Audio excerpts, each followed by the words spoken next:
नमस्कार, स्वागत है आप सभी का बायजूस आईएएस में और स्वागत है आपका साप्ताहिक सर्वेक्षण में, उस अंतर्राष्ट्रीय घटनाक्रम के सर्वेक्षण में जिसमें हमारा प्रयास रहता है हम आपको समझाने का प्रयास करें उन सभी घटनाओं के बारे में जो शक्ति समीकरणों को प्रभावित करती हैं, हमारे राष्ट्र हित से जुड़ी हैं और प्रतियोगी परीक्षाओं में भाग लेने वालों के लिए बहुत उपयोगी साबित हो सकती हैं।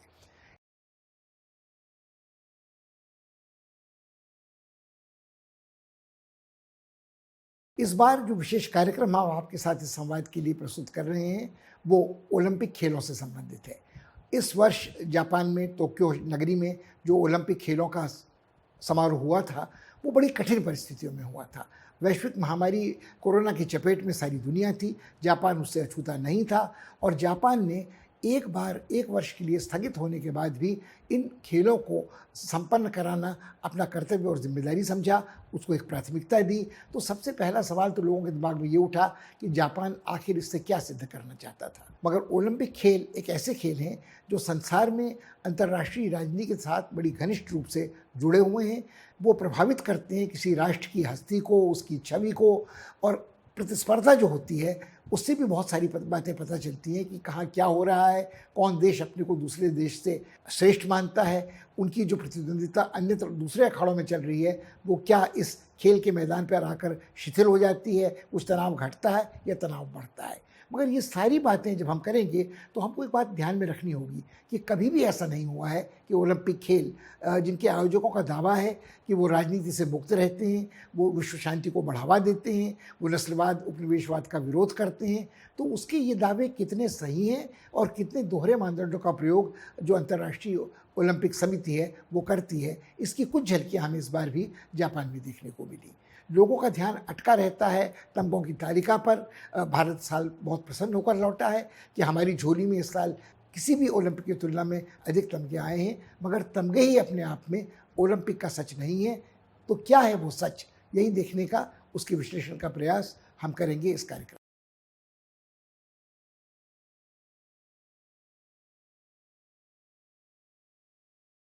सबसे पहली ज़रूरत है टोक्यो ओलंपिक के परिणामों पर एक सरसरी नज़र डालने की। ये काम शुरू होता है तमगों की तालिका के साथ।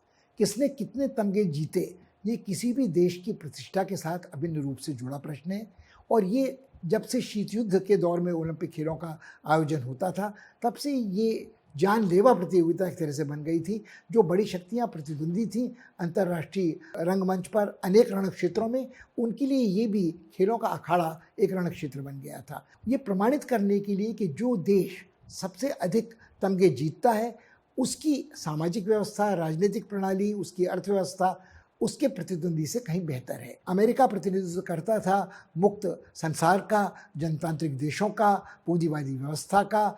उनका दावा था कि उनके नागरिक अपने व्यक्तित्व की चतुर्मुखी प्रतिभा का विकास करने के लिए स्वतंत्र हैं और उन तानाशाही देशों से बिल्कुल फर्क उनकी स्थिति है जो लौ आवरण के पीछे रह रहे हैं। दूसरी ओर जो सोवियत खेमा था, जिसमें एक बड़े लंबे समय तक चीन भी उसका सदस्य था, उनके अनेक उपग्रह राज्य थे पूर्वी यूरोप में, उनका दावा ये था कि पूंजी व्यवस्था मूलतः व्यक्ति का, मनुष्य का शोषण करती है। मारपीट के वहाँ के जो खिलाड़ी होते हैं वो एक उपभोक्ता के मनोरंजन के लिए, बाजार में एक विज्ञापन के लिए, एक यंत्र बनने के लिए मजबूर किए जाते हैं और उनका एक प्रकारांतर से शोषण ही होता है। और उनका मानना था कि जो समाजवादी देशों के खिलाड़ी हैं वो अपने देशों की प्रतिष्ठा के लिए कोई भी कुर्बानी देने को तैयार रहते हैं। तो ये इतिहास रहा हुआ है इस रस्साकशी के तमगों की तालिका का। तमगों की तालिका में इस बार लगभग एक बिल्कुल स्थिति बराबर पर छूटी थी कि आप गणना करें स्वर्ण पदक किसके हैं तो लगभग अमेरिका के और चीन के बराबर थे। जो रजत पदक हैं वो भी लगभग 1-2 का ही अंतर था। कांस्य पदकों में थोड़ा अंतर था। तो ये आप नहीं कह सकते थे कि निर्णायक रूप से एक अस्ताचलगामी शक्ति जो अमेरिका है उस पर हावी हो रहा था चीन, मगर काफ़ी हद तक चीन ने अपनी उदीयमान शक्ति का प्रदर्शन यहाँ भी किया। और खेलों को सौम्य शक्ति माना जाता है जिसका प्रयोग अपनी छवि सुधारने के लिए, अपना प्रभाव बढ़ाने के लिए बिना आर्थिक या सैनिक शक्ति के प्रयोग के किया जा सकता है। वो यहाँ देखने को हमें मिला। बाकी जो देश थे वो फ्रांस हो, ब्रिटेन हो, ऑस्ट्रेलिया हो, उनकी गिनती इसके बाद में आती है। भारत इस बात से बहुत हुलसता रहा कि इस बार उसने इतने तमगे जुटाए, इतने अब तक उसने पहले कभी नहीं जुटाए थे। पहली बार एथलेटिक्स के मैदान में उसे एक व्यक्तिगत स्वर्ण पदक जीतने का मौका हासिल हुआ। मगर कई लोगों ने ये सवाल भी उठाया कि यदि भारत वास्तव में उदीयमान शक्ति है, 1 अरब 35 करोड़ आबादी वाला देश है, दुनिया का दूसरा सबसे बड़ी आबादी वाला देश, टेक्नोलॉजी में समृद्ध, और उसका भी दावा ये था कि उसकी आर्थिक विकास दर कोरोना महामारी के पहले, वैश्विक महामारी के पहले तक लगभग चीन को मात दे रही थी। तो क्यों वो इतना पिछड़ा रहा इस तमगों की तालिका में? कहीं न कहीं क्या कोई ऐसी सामाजिक खाई है, आर्थिक वर्ग भेद है, जो प्रतिभाशाली खिलाड़ियों को उभरने नहीं देता, या खेल के प्रशासन के क्षेत्र में भ्रष्टाचार इतना व्याप्त है, राजनीतिक हस्तक्षेप इतना व्याप्त है? मगर ये एक अलग सवाल है जिसके बारे में हमें आंतरिक राजनीति के संदर्भ में सोचना है। हमको अभी जो जिस बात पर विचार करना है कि अंतर्राष्ट्रीय शक्ति के समीकरण कैसे प्रतिबिंबित होते हैं ओलंपिक खेलों के दर्पण में। तो ये एक पक्ष है। मगर इस बार जो कुछ घटा टोक्यो ओलंपिक्स में, उससे कुछ और बातें सामने आई। भले ही अंतर्राष्ट्रीय ओलंपिक समिति जो है, उसका दावा हमेशा से ये रहा है कि वो खेलों में राजनीति को नहीं घुसने देती, वो तटस्थ रहती है, खेल मूल्यों से मूल्य निरपेक्ष हैं, और वो नस्लवाद के विरुद्ध है, वो विश्व शांति के पक्ष में है, वो उपनिवेशवाद का विरोध करती है, वो मानवाधिकारों का संरक्षण करने के लिए प्रतिबद्ध है। उसका एकमात्र दावा ये है कि जो बेहतर खिलाड़ी है वो जीते। वो उनका जो नारा है कि सबसे ऊंचा, सबसे आगे, सबसे पहले, सबसे तेज़, ये हायर, फास्टर, लॉन्गर, तो let the better man win, सर्वश्रेष्ठ खिलाड़ी जीते, वो उस खेल की भावना को जीवित रखने का दावा करते हैं। मगर जो उनका इतिहास है, उसमें कभी भी वो इसका पूरी तरह से इस आदर्श का निर्वाह नहीं कर सके हैं। तो जो हमने शीत युद्ध के काल का उदाहरण तो दिया ही, कि एक बार जब इन खेलों का आयोजन रूस में हुआ तो अमेरिका ने उनका बहिष्कार किया, ये कहते हुए कि वो तानाशाही को समर्थन देने वाले देश में अपने खिलाड़ियों को नहीं भेज सकते। उसके 4 वर्ष बाद जब मॉस्को खेलों के बाद लॉस एंजलिस में इन खेलों का आयोजन हुआ तो मॉस्को ने बहिष्कार किया, ये कहते हुए कि उनके खिलाड़ियों का जीवन वहाँ निरापद नहीं है, उनके खिलाफ उनका नारे लगाए जाएंगे, उनको हानि शारीरिक हो सकती है। तो दोनों बड़ी शक्तियाँ, दोनों महाशक्तियाँ एक एक बार ओलंपिक खेलों का बहिष्कार कर चुकी हैं, और उसके बाद भी इनकी प्रतिष्ठा बरकरार रह सकी थी। मगर ये सारी बातें पुरानी हैं, ये सारी बातें आज से लगभग आधा सदी पुरानी है। आज जब हम बात करते हैं तो ओलंपिक खेलों का आयोजन वास्तव में कई अंतर्राष्ट्रीय चुनौतियों से जूझ रहा है, और ये पहली बार नहीं है कि एक महामारी के काल में ओलंपिक खेलों का आयोजन हो रहा है। इसके कुछ समय पहले, कुछ ही वर्ष पहले जब रियो में ओलंपिक खेलों का आयोजन किया गया था, तो जीका वायरस की बीमारी चल रही थी और काफ़ी सख्ती से खिलाड़ियों की, दर्शकों की जांच पड़ताल की जा रही थी। मगर कोविड महामारी का प्रकोप कहीं ज़्यादा है, तो फिर सवाल ये उठता है कि आखिर क्यों जापान ने अपनी नागरिक जनता के जीवन को खतरे में डालते हुए, जो टोक्यो को पहले आपातकाल से की घोषणा के बाद सुरक्षित किया गया था, कवच प्रदान किया गया था, क्यों ये रियायत की और इन खेलों का आयोजन किया? इसके 2 पक्ष हैं। जैसा हमने कहा कि ओलंपिक खेलों का आयोजन और ओलंपिक खेलों में भाग लेना और उसमें सफलता किसी भी देश की छवि को निखारते हैं, सुधारते हैं, और उस पर जो आक्षेप लगते हैं उनको दूर करते हैं। तो जापान इस बीच कई तरह से घिरा रहा है। उसकी आर्थिक प्रगति दर मंदी हो गई है, जो उसकी टेक्नोलॉजी में उसका नेतृत्व था, उस पर और छोटे छोटे देश, दक्षिणी कोरिया, ताइवान आदि हावी होने लगे हैं, और जापान घिरा रहा है उस चीनी आक्रामक विस्तारवाद के संकट से, और उसको ये चिंता सताती रहती है कि यदि अमेरिका का कवच वापस चला गया तो उसका क्या हश्र होगा।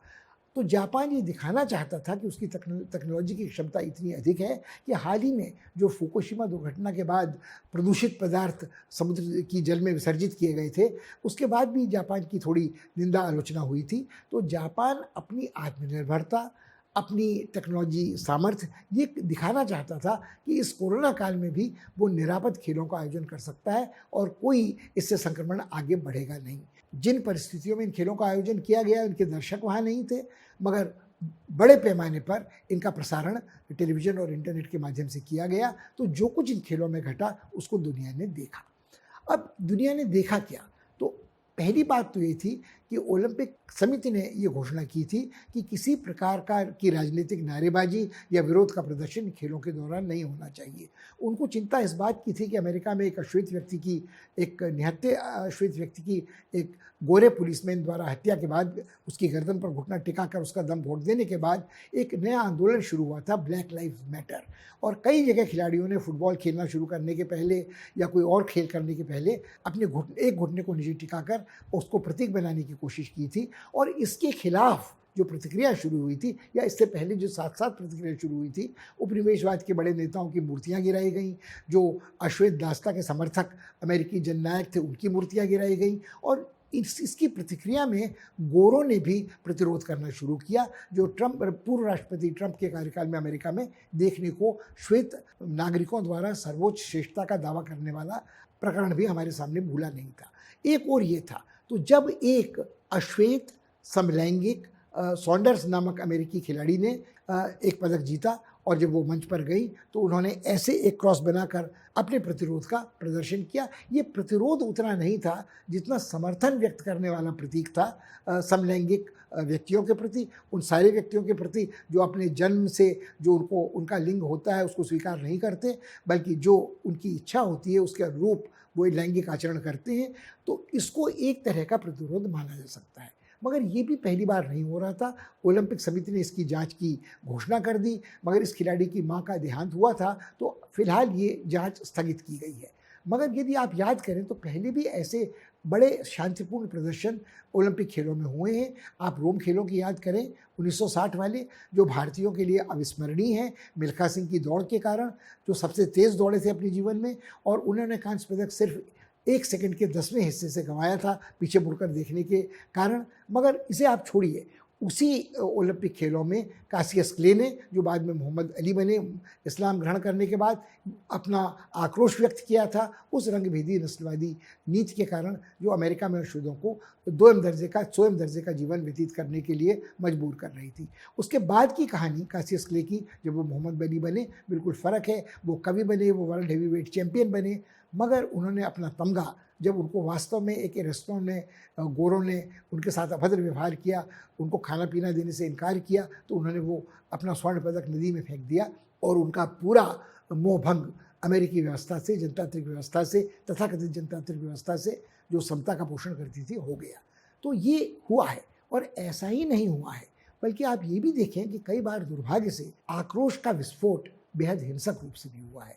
जब म्यूनिख में इन खेलों का आयोजन हुआ था 1968 में, तो ब्लैक सितंबर नामक एक संगठन ने, जो तब हिस्सा था अल-फतह का, जो फिलिस्तीनी आतंकवादी थे, मंच पर स्टेडियम के भीतर आकर इजरायली एथलीट्स की निर्मम हत्या गोलियों से भूनकर कर दी थी। इस तरह की घटनाओं की निश्चय ही निंदा और भर्त्सना की जानी चाहिए, मगर ये बात ज़मीनी हकीकत को दर्शाते हैं कि ओलंपिक समिति कुछ भी दावा करे, अंतर्राष्ट्रीय राजनीति की जो हिंसा है, जो आक्रोश है, जो उसमें प्रतिद्वंदिताएं हैं, वो खेलों के मैदान पे भी देखने को मिलती रहेंगी। इतना ही नहीं हुआ, कुछ और उदाहरण इन खेलों के दौरान देखने को मिले जो आज की अंतर्राष्ट्रीय दुनिया की हकीकत को हमारे सामने पेश करते हैं। बेलारूस की एक नवयुवती खिलाड़ी थी जो भाग लेने वहाँ टोक्यो पहुँची थी, मगर खेलों में भाग लेने के पहले ही उन्हें उनकी टीम ने वापस घर भेजने की तैयारी कर ली। और उसका कारण क्या था?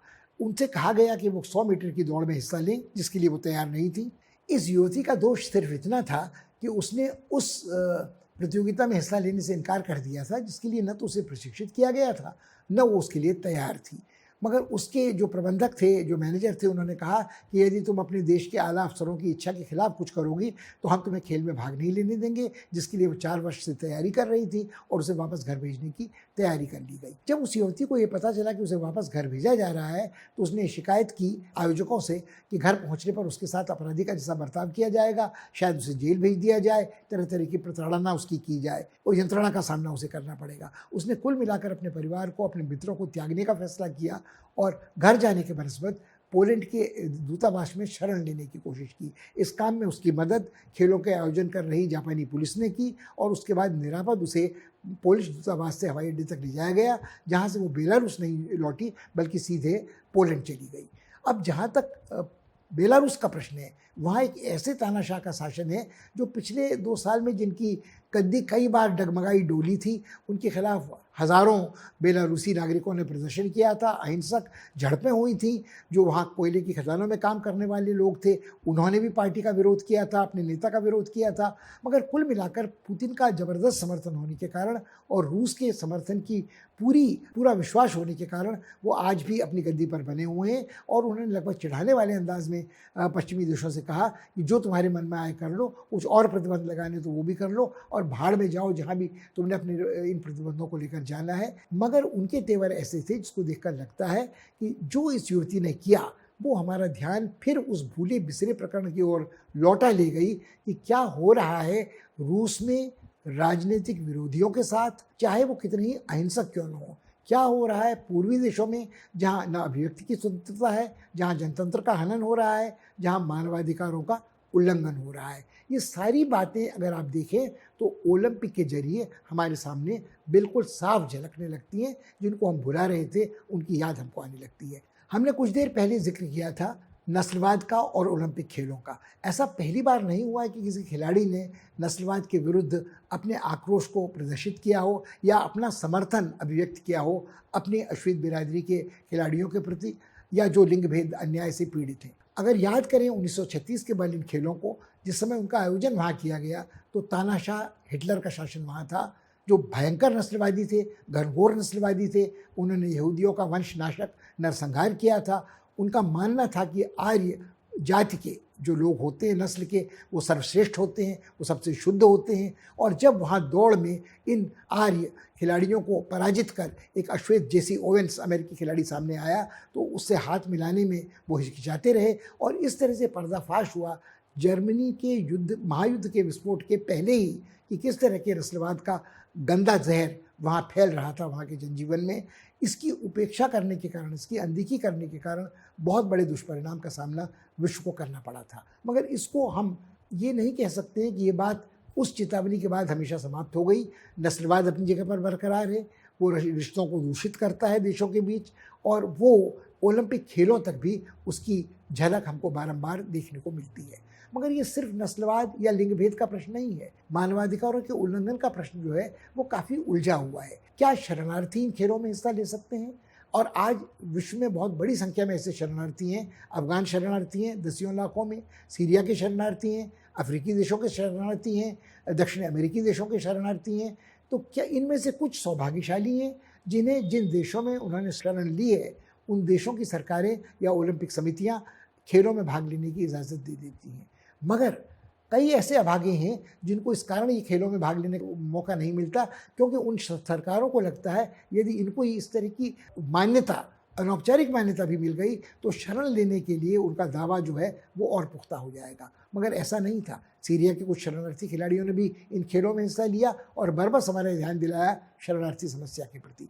कुछ ऐसी प्रतिद्वंदिताएँ हैं जो काफ़ी विस्फोटक हैं। जैसे मध्य पूर्व में यदि आप देखिए तो ईरान और सऊदी अरब के बीच में इस भूभाग में मुस्लिम आबादी का नेतृत्व करने के लिए सुन्नी सऊदी अरब और शिया ईरान की प्रतिस्पर्धा बड़ी पुरानी है और वो लगभग एक जानलेवा संग्राम का रूप ले रही है। कभी ईरानी हमले करते हैं, वो तो खैर ये इससे इनकार करते हैं कि हमले उन्होंने किए हैं, मगर जिनको वो सहायता पहुंचा रहे हैं वो दक्षिणी यमन के हाउदीज़ हों तो ईरान से प्राप्त हथियारों से वो हमला करते हैं सऊदी अरब के ईरानी संयंत्रों पर। अभी हाल में एक ऐसे जहाज़ पर हमला किया गया जिसकी मिल्कियत इजराइल की थी और जो अंतर्राष्ट्रीय जल राशि पर विचरण कर रहा था, उसमें 2 आदमियों की मौत हुई और तब से और भी हिंसक उग्र तेवर इजराइल के हुए हैं सऊदी अरब के साथ साथ ईरान के प्रति। और इस बीच ईरान और सऊदी अरब के बीच तनाव शैथिल्य हुआ है। पता नहीं कितने दिन चलेगा खाड़ी देशों के साथ भी। मगर ये खिलाड़ी ओलंपिक में साथ साथ थे और एक बड़ा नाटकीय प्रसंग हुआ कि कराटे इस बार पहली बार मान्यता प्राप्त की हुई है उसे टोक्यो के ओलंपिक्स में। तो वहाँ एक जो फाइनल का संघर्ष था वो एक ईरानी खिलाड़ी और एक सऊदी खिलाड़ी के बीच लड़ा जा रहा था। जब तक प्रतिस्पर्धा चल रही थी सामान्य रूप से जो सऊदी खिलाड़ी था वो आगे दिख रहा था। फिर सऊदी खिलाड़ी ने एक लात मारी जो गर्दन में लगी, जो अवैध थी और उससे बेहोश होकर उस चोट से ईरानी खिलाड़ी अखाड़े में गिर गया और कुछ समय के लिए उसका दम घुटने लगा, उसको ऑक्सीजन मास्क पहनाया गया, स्ट्रेचर पर बाहर ले जाया गया। लोगों को लगा कि उसकी मौत हो सकती है या उसको पक्षाघात हो सकता है। कुछ समय बाद सौभाग्य से वो लौटकर अखाड़े में आया और इस अवैध दांत के कारण टेक्निकल आधार पर स्वर्ण पदक ईरान के खिलाड़ी को दे दिया गया। कुछ समय बाद ईरान का खिलाड़ी और सऊदी अरब का खिलाड़ी दोनों एक ही मंच पर खड़े थे, मगर उनके चेहरे पर ऐसा भाईचारे वाला भाव नहीं था कि उन्होंने बैरभाव बुला दिया हो। इसके विपरीत एक प्रतिस्पर्धा ऐसी थी जिसमें भारतीय खिलाड़ी को स्वर्ण पदक मिला और उसने अपने पाकिस्तानी खिलाड़ी का स्मरण करते हुए कहा कि मुझे बड़ा अच्छा लगता यदि इस मंच पर वो भी मेरे साथ होते, क्योंकि हमको तब ये कहने का मौका मिलता कि ये एशिया की जीत है, ये दक्षिण एशिया की जीत है। और पाकिस्तानी खिलाड़ी ने भी बिल्कुल खेल की भावना से इसका जवाब देते हुए कहा, वो भले पदक तालिका में कहीं नहीं थे, उन्होंने कहा कि मुझे बड़ा हर्ष है कि मेरे भारतीय प्रतिनिधि ने ऐसा कहा, मैं उनके भविष्य की शुभकामनाओं को व्यक्त करता हूँ। और दोनों के चेहरे पर मुस्कुराहट थी।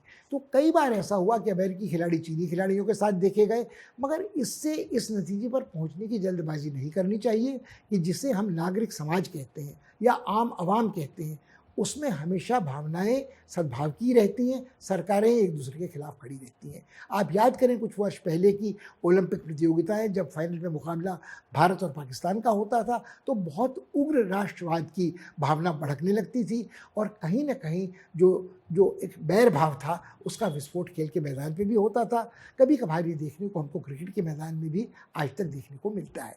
तो ये पक्ष जो है हमको ध्यान में रखने का है कि अब जहाँ तक मानवाधिकारों के उल्लंघन का पक्ष है, ऐसा नहीं है कि बाहर से आने वाले विदेशी मेहमान ही अपनी शिकायतें खेल के मैदान पर प्रकट करते हैं, प्रत्यक्ष रूप से या परोक्ष रूप से।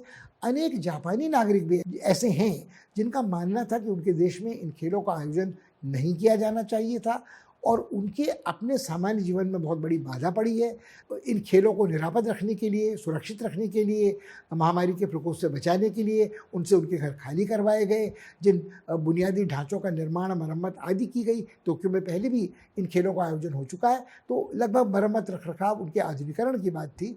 मगर इन सारी बातों के कारण जापान के आम नागरिक के जनजीवन में भी फर्क पड़ा। या आप याद करें, ऐसा ही कुछ तब हुआ था जब भारत में एशियाई खेलों का आयोजन हुआ था या राष्ट्रकुल खेलों का आयोजन हुआ था। जो गरीब लोग थे, झोपड़पट्टियों की बस्तियों में रहने वाले थे, उनको हटाया गया, नगर को सुंदर बनाने की कोशिश की गई और जो कुछ सुंदर नहीं बन सकता था उसको एक आवरण, खूबसूरत पर्दे के पीछे छुपाने की कोशिश की गई। और जो ये तर्क है कि जो भी देश इन खेलों का आयोजन करता है, किस्मत बदल जाती है, उसको बहुत लाभ होता है। तो क्या लाभ सिर्फ छवि सुधारने का होता है या और भी कई लाभ हैं जो दूसरे इलाकों में आर्थिक या राजनीतिक लाभ वो उठा सकता है? एक छोटी बात कहनी इस संदर्भ में जोड़नी ज़रूरी है। पहले हम विषयांतर करें कि दुनिया के अनेक ऐसे छोटे छोटे राज्य हैं जिनको यही एक मौका मिलता है दिखाने का कि वो भी नक्शे में है, उनका भी कोई अस्तित्व है। और कई बार जब कोई छोटा सा देश प्रशांत महासागर का या अफ्रीका का भारत से ज़्यादा पदक पाता है तो भारत में लोगों को इस बात का संतोष होता है कि 1 अरब 35 करोड़ आबादी वाला देश, दुनिया का दूसरी सबसे बड़ी आबादी वाला देश, जो अपनी आर्थिक प्रगति की दर चीन से भी तेज़ बताता था, जो उदीयमान शक्ति था, जो दुनिया की तीसरी अर्थव्यवस्था बनने का दावा कर रहा था, कैसे एकाएक पिछड़ गया है और कैसे वो खेल के मैदान में पीछे रहता है। ये हमारी आंतरिक राजनीति का मामला है। जहाँ तक अंतर्राष्ट्रीय राजनीति का मामला है, हमें ये बात स्वीकार करनी पड़ेगी कि खेल के मैदान में वो जो कहते हैं पुरानी कहावत, खेलन में को काको गुसाई, कोई छोटा देश हो या बड़ा देश, वो अपनी क्षमता पर अपनी अपनी प्रतिष्ठा आगे रख सकता है।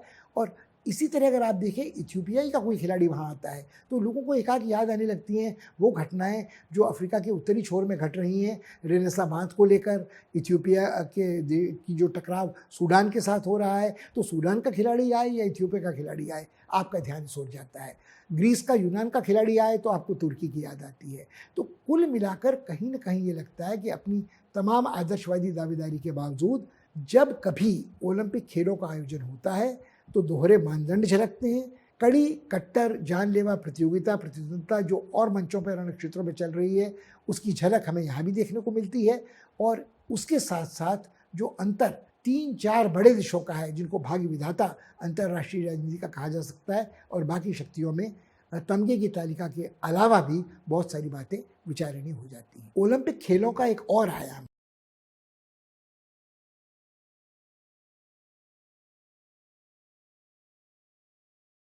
जिसे हम आर्थिक आयाम कहते हैं, मगर हमारी समझ में उसको आर्थिक आयाम से अधिक बेहतर है कहना व्यावसायिक आयाम है। कहा तो ये जाता है कि खेल निस्वार्थ भावना से खेले जाते हैं, इसमें कोई लाभ लागत का प्रश्न नहीं उठता है। मगर यदि आप देखें तो ओलंपिक खेलों के आयोजन में इस वर्ष जापान ने 30 अरब डॉलर खर्च किए, और जो विज्ञापनों से आमदनी अंतर्राष्ट्रीय ओलंपिक समिति की होने वाली है वह 3 अरब डॉलर है। अब इस 3 अरब डॉलर का मुनाफा तो ओलंपिक समिति अपने साथ ले जाएगी, उसका कोई योगदान इन खेलों के आयोजन पे नहीं होगा, वो जापान को कोई भी अंशदान इसमें से नहीं देगी। तो कुल मिलाकर ओलंपिक समिति के लिए ये एक काफ़ी मुनाफे का कारोबार है, और जो देश इसका आयोजन करता है उसको लाभ लागत का आकलन कुछ दूसरी तरह से करना पड़ेगा। जापान एक समृद्ध देश है, भले ही आजकल आर्थिक मंदी की चपेट में है। अगर उसने 30 अरब डॉलर खर्च किए तो शायद इस आशा से किए कि इस 30 अरब डॉलर को खर्च करने के बाद वो अपनी अंतर्राष्ट्रीय छवि को सुधार पाएगा, निखार पाएगा, अपनी सामर्थ्य का प्रदर्शन कर पाएगा, और कहीं ना कहीं जापान के साथ जो आर्थिक तकनीकी सहकार करने की अपेक्षा देश रखते हैं वो जापान की ओर एक बार फिर से सोचना शुरू करेंगे। ऐसा नहीं है कि सिर्फ समृद्ध संपन्न देश ही ओलंपिक खेलों का आयोजन करते हैं। कई बार ऐसा होता है कि गरीब देश भी इस आशा में करते हैं ओलंपिक खेलों का आयोजन, और एक बड़ा जुआ खेलते हैं, बड़ा दांव लगाते हैं कि यदि ओलंपिक खेल उनके यहाँ आयोजित होंगे तो बुनियादी संरचनात्मक ढांचे में सुधार होगा जो वर्षों बाद तक नागरिकों के काम आएगा, इस बहाने पर्यटक वहाँ आएंगे। मगर ये आशा जापान की निर्मूल साबित हुई, क्योंकि महामारी के कारण न पर्यटक वहाँ पहुँचे, पर्यटन का विकास हो सका, और न वो आमदनी जो उनके खर्च से जापान को होती उसके हाथ लगी। मगर इस वर्ष अपवाद था। तो क्या जब ब्राज़ील में रियो में इन खेलों का आयोजन हुआ, जब मेक्सिको में हुआ, तो यही आशा लोगों को थी। मगर उसके बाद हुआ क्या? बाद में ये पता चला कि जो संरचनात्मक ढांचा था वो बरसों तक चलने लायक बना ही नहीं था। जो ठेके दिए गए थे कुछ भ्रष्ट ठेकेदारों को थे, इन खेलों के मैदान हों, स्टेडियम हों, या बाकी पुल, रिहायशी मकान, सड़कें आदि हों, उनका रखरखाव नहीं हुआ, और बहुत जल्दी वो फिर पुरानी हालत में पहुंच गए। अब आज यदि आप देखें तो वो देश जो संपन्न समृद्ध देश हैं, उनके पास ये क्षमता है कि इन खेलों का आयोजन बार बार करें, और जो जिस संरचनात्मक ढांचे को वो बनाते हैं या सुधार करते हैं उसका रखरखाव भी कर सकें। ये काम कनाडा कर सका है, ये काम संयुक्त राज्य अमेरिका कर सका है बारंबार, ये काम ऑस्ट्रेलिया कर चुका है, ये काम दक्षिणी कोरिया ने भी किया, मगर वहाँ भी भ्रष्टाचार के आरोप लगे हैं। चीन में क्या हुआ इसके बारे में कहना बड़ा कठिन है, क्योंकि चीन से जो जानकारियाँ प्राप्त होती हैं वो बहुत गोपनीय होती हैं, सुरक्षित होती हैं।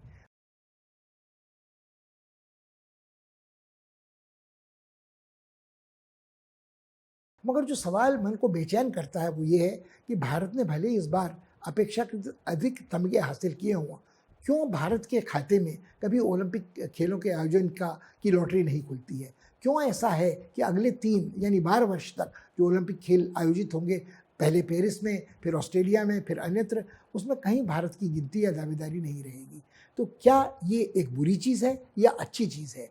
क्या भारत को इस बात में संतोष नहीं करना चाहिए कि हमारी प्राथमिकताएं खेलों के आयोजन की नहीं है, वो स्वास्थ्य, चिकित्सा, रोजगार की हैं, और ख़ासकर कोरोना महामारी के बाद तो शायद ये बेहतर ही है कि अब खेलों में तमगों का जश्न मनाने के बाद हम इन प्राथमिक बुनियादी ज़िंदगी की सरोकारों की ओर लौट आएँ, और खेलों के बारे में वो ध्यान दें कि शायद जो रकम हमने खर्च करनी है, जो बड़े बड़े इनाम हम घोषित कर रहे हैं तमगे जीतने वालों के लिए, उनका जश्न हमें मनाना चाहिए। मगर जो ज़्यादा बड़ी रकम सरकार को खर्च करनी है वो शायद उन बुनियादी ढांचों के विकास पर करनी चाहिए जो खेलों से इतर भी हैं, जो शिक्षा की सुविधाएं हैं, चिकित्सा की सुविधाएं हैं, सरहद पर राष्ट्रीय हित को सुरक्षित रखने की प्राथमिकता है। उन सबको ध्यान में रखते हुए हमें इन खेलों के जश्न के बाद अपना ध्यान लौटाना चाहिए उन बुनियादी प्राथमिकताओं की ओर।